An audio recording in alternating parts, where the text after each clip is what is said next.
Hi, ഞാൻ doctor പ്രിയ QNB health കെയറിലെ homeopathic ഫിസിഷ്യനാണ്.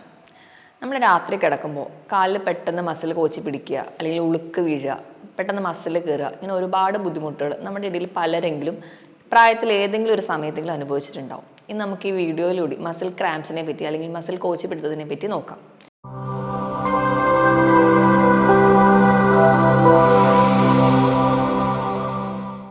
ഏത് പ്രായത്തിലുള്ളവർക്കും വരാവുന്ന ഒരു കണ്ടീഷനാണ്. അത് ഇന്ന പ്രായം ചെല്ലും തോറും അതിനുള്ള ചാൻസസ് കൂടി വരികയാണ്. കൂടുതലായിട്ടും സ്ത്രീകളിലാണ് പറയുന്നതെങ്കിലും പുരുഷന്മാർക്കും ഇന്ന് ഈ കണ്ടീഷൻ കാണാറുണ്ട്. എന്തുകൊണ്ടാണ് പ്രധാനമായിട്ടും ഈ മസിൽ കോച്ചി പിടുത്തം ഉണ്ടാവുന്നത് നോക്കാം.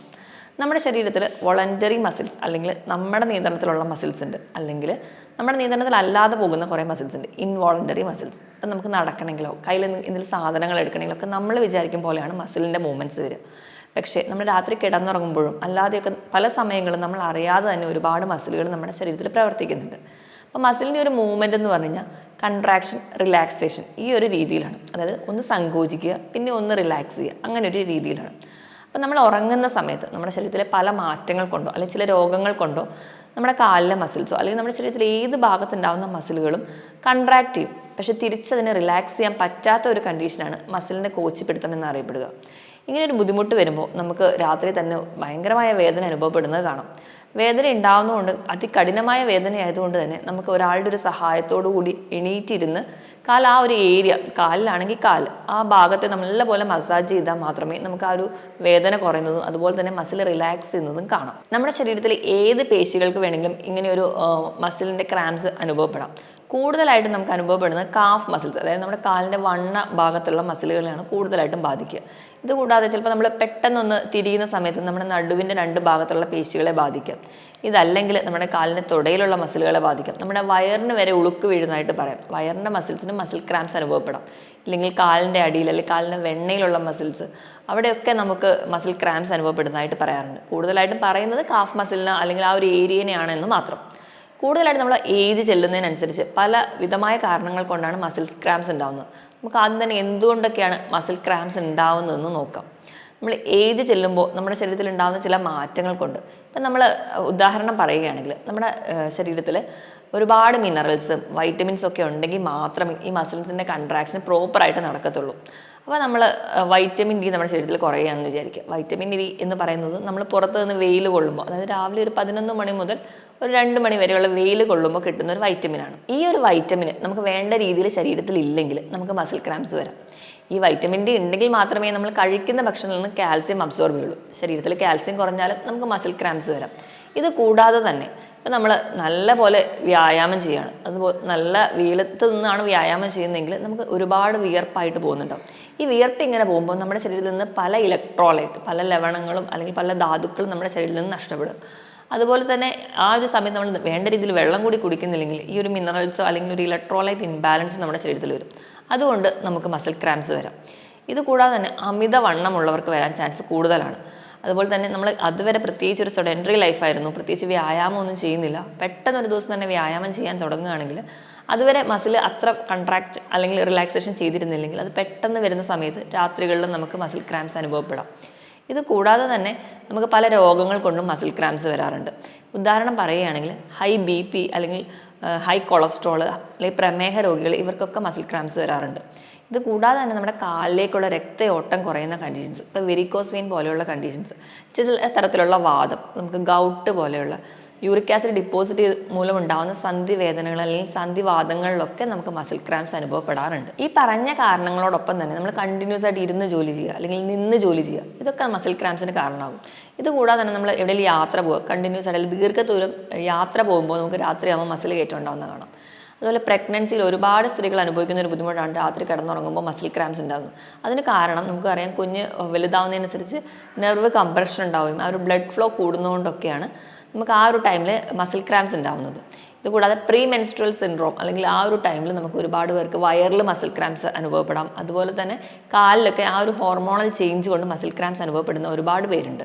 ഇത് കൂടാതെ തന്നെ നമുക്ക് പറയാൻ പറ്റുന്ന വേറൊരു കണ്ടീഷൻസ് എന്ന് പറഞ്ഞാൽ നമുക്ക് പ്രമേഹം അല്ലെങ്കിൽ BP ഉയർന്നു നിൽക്കുന്നവരാണെങ്കിൽ, അല്ലെങ്കിൽ തൈറോയിഡിൻ്റെ രോഗങ്ങൾ, വൃക്ക രോഗങ്ങൾ, ലിവർ സംബന്ധമായ രോഗങ്ങൾ, അങ്ങനെ നമ്മുടെ ശരീരത്തിലെ എല്ലാ ഹോർമോണൽ ഇംബാലൻസും ഇന്ന് മസിൽ ക്രാംസ് ഉണ്ടാവാൻ കാരണമാവുന്നുണ്ട്. ഇതോടൊപ്പം തന്നെ നമ്മുടെ പേശികൾക്ക് അല്ലെങ്കിൽ ഞരമ്പുകൾക്ക് എന്തെങ്കിലും രോഗം ബാധിച്ചു കഴിഞ്ഞാൽ കൃത്യമായിട്ട് രക്തയോട്ടം നമ്മുടെ കാലിലേക്ക് വന്നിട്ടില്ലെങ്കിൽ, ത്രോംബോഫ്ലിബൈറ്റിസ് പോലെയുള്ള കണ്ടീഷൻസ് ഉള്ളവർക്ക്, അല്ലെങ്കിൽ വെരിക്കോസ് വെയിൻ പോലെയുള്ള കണ്ടീഷൻസ് ഉള്ളവർക്ക്, അവർക്ക് ഏറ്റവും പ്രധാനമായിട്ടും അവർ ക്ലിനിക്കിൽ പറയുന്നതെന്ന് പറഞ്ഞു കഴിഞ്ഞാൽ രാത്രി കിടക്കുമ്പോൾ കാല് കഴപ്പ് അല്ലെങ്കിൽ മസിൽ ക്രാംസ് ഉണ്ടാവുക എന്നുള്ളത്.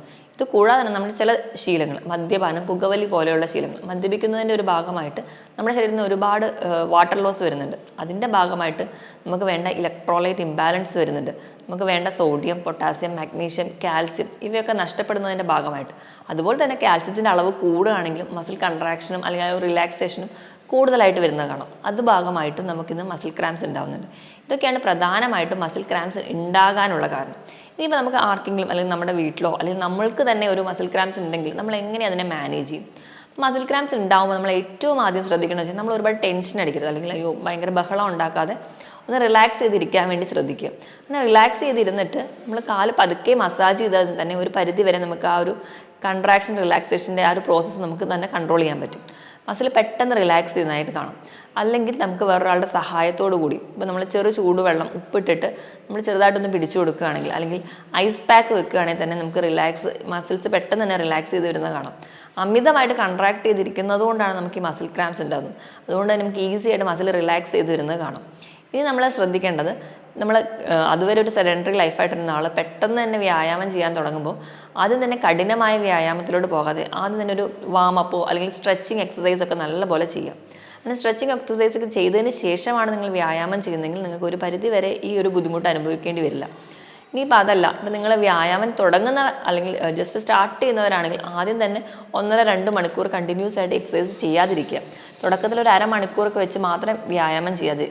അതുപോലെ തന്നെ വ്യായാമം ചെയ്യുമ്പോൾ നമ്മൾ കഠിനമായ വെയിൽ കൊണ്ടിട്ട് അല്ലെങ്കിൽ ഒരുപാട് തണുപ്പത്ത് പോയിട്ട് വ്യായാമം ചെയ്യാതിരിക്കുക. ഇപ്പോൾ തണുപ്പുള്ള ഒരു ഏരിയ ഒക്കെ ആണെങ്കിൽ മാക്സിമം നമ്മുടെ ബോഡീനെ തണുപ്പിൽ നിന്ന് പ്രൊട്ടക്റ്റ് ചെയ്യുന്ന രീതിയിൽ തന്നെ വ്യായാമം ചെയ്യണം. അതുപോലെ അമിതമായിട്ടുള്ള ചൂടിൽ പോയി വ്യായാമം ചെയ്യുമ്പോൾ നമ്മുടെ ശരീരത്തിൽ നിന്ന് ഒരുപാട് ഡീഹൈഡ്രേഷൻ വരികയും ഇലക്ട്രോലൈറ്റ് ഒക്കെ നഷ്ടപ്പെടുന്നത് കൊണ്ടും ഇങ്ങനെ ഒരു ബുദ്ധിമുട്ടുണ്ടാകുന്നതുകൊണ്ട് നമ്മൾ എക്സസൈസ് ചെയ്ത് കഴിഞ്ഞ് കഴിഞ്ഞാൽ ആവശ്യത്തിന് വെള്ളം കുടിക്കാനും ശ്രദ്ധിക്കുക. അതൊക്കെ ഉണ്ടെങ്കിൽ തന്നെ ഒരു പരിധി വരെ നമുക്ക് മസിൽ ക്രാംസ് ഒക്കെ കുറയ്ക്കാൻ പറ്റും. ഇനി നമ്മൾ ഇപ്പം നമുക്കറിയാം കൂടുതലായിട്ട് മസിൽ ക്രാംസ് നമ്മൾ കാണുന്നതെന്ന് പറഞ്ഞിട്ടുണ്ടെങ്കിൽ ഈ കായിക താരങ്ങൾക്കൊക്കെയാണ്. അപ്പോൾ അവർക്ക് ആ കളിക്കുന്നതിനിടയിൽ പെട്ടെന്ന് കോച്ചിപ്പിടുത്തമൊക്കെ ഉണ്ടാകുന്നതായിട്ട് കാണാം. അപ്പോൾ അവർ ചെയ്യുന്ന ഒരു ടെക്നിക്ക് അല്ലെങ്കിൽ അവരുടെ ആ ഒരു ഗൈഡ് ചെയ്യുന്ന ടെക്നിക്ക് എന്ന് പറഞ്ഞാൽ ഏത് ഒരു ഡയറക്ഷനിൽ കാല് തിരിച്ചപ്പോഴാണോ അവർക്ക് ആ ഒരു മസിൽ ക്രാംസ് അനുഭവപ്പെട്ടിട്ടുണ്ടെങ്കിൽ അത് നേരെ ഓപ്പോസിറ്റ് ഡയറക്ഷനിലേക്ക് തിരിക്കാൻ പറയും.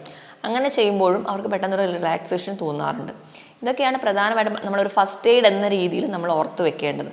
ഇനി ഇതിനോടൊപ്പം തന്നെ നമ്മൾ ശ്രദ്ധിക്കേണ്ട പല ജീവിതശൈലി മാറ്റങ്ങളും ഉണ്ട്. അതിലൊന്നാമതായിട്ട് പറയുകയാണെങ്കിൽ അമിതവണ്ണം ഒരു കാരണമായതുകൊണ്ട് തന്നെ നമ്മുടെ ബോഡി വെയിറ്റ് എപ്പോഴും ഹൈറ്റിനനുസരിച്ച് തന്നെ നിലനിർത്താൻ വേണ്ടി ശ്രദ്ധിക്കുക. എങ്ങനെയെങ്കിൽ മാത്രം നമുക്ക് ഈ ഒരു കണ്ടീഷനിൽ നിന്ന് മാറ്റാൻ പറ്റും. അതല്ല, നമ്മൾ നല്ലപോലെ വെള്ളം കുടിക്കുക. നമ്മുടെ ശരീരഭാരത്തിനനുസരിച്ച് തന്നെ വെള്ളം കുടിക്കുക. 25 കിലോയ്ക്ക് 1 ലിറ്റർ എന്ന കണക്കെ നമ്മൾ നല്ലപോലെ വെള്ളം കുടിക്കാൻ വേണ്ടി ശ്രദ്ധിക്കുക. പിന്നെ നമ്മൾ ഭക്ഷണം കഴിക്കുമ്പോൾ അതിൽ നല്ല രീതിയിൽ നമ്മൾ പ്രോട്ടീൻ കഴിക്കുന്നു, കാർബോഹൈഡ്രേറ്റ് കഴിക്കുന്നു എന്നുള്ളതല്ല, നമ്മൾ നല്ല രീതിയിൽ മിനറൽസ് കഴിക്കുക. മിനറൽസ് നമ്മുടെ ശരീരത്തിന് ആവശ്യമുണ്ട്, അതിന് കിട്ടുന്നുണ്ടെങ്കിൽ തന്നെ ഒരു പരിധി വരെ നമുക്ക് ഈ ഒരു ബുദ്ധിമുട്ട് മാറ്റാൻ പറ്റും. പിന്നെ മദ്യപാനം, പുകവലി പോലെയുള്ള ശീലമുള്ളവരാണെങ്കിൽ മദ്യപാനത്തിൻ്റെ ഒരു ദോഷഫലം എന്ന് പറഞ്ഞിട്ടുണ്ടെങ്കിൽ നമുക്ക് ശരീരത്തിന് ഒരുപാട് വെള്ളം നഷ്ടപ്പെടുകയാണ്. അതിനോടൊപ്പം തന്നെ നമുക്ക് ഇലക്ട്രോലൈറ്റ് നഷ്ടപ്പെടുകയാണ്. രണ്ടാമത് പുകവലിയാണെങ്കിൽ നമുക്ക് പുകവലിയുടെ മൂലം തന്നെ നമ്മുടെ രക്തക്കൊഴലുകളൊക്കെ ബാധിക്കാറുണ്ട്.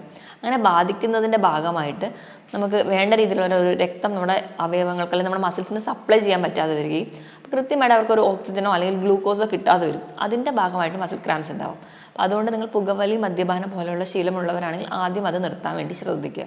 ഇനി നമ്മുടെ ഭക്ഷണത്തിൽ എന്തൊക്കെ ഉൾപ്പെടുത്തണമെന്ന് നോക്കാം. നമ്മൾ ഭക്ഷണം കഴിക്കുമ്പോൾ ഏറ്റവും കൂടുതൽ ശ്രദ്ധിക്കേണ്ടത് നമ്മൾ പൊട്ടാസ്യം, മഗ്നീഷ്യം, കാൽസ്യം ഒക്കെ അടങ്ങിയ ഭക്ഷണങ്ങളാണ് കൂടുതലായിട്ട് കഴിക്കേണ്ടത്. മഗ്നീഷ്യം എന്ന് പറയുമ്പോൾ നമുക്കറിയാം എന്തിലൊക്കെയാണ് കൂടുതലായിട്ടുള്ളതെന്ന്.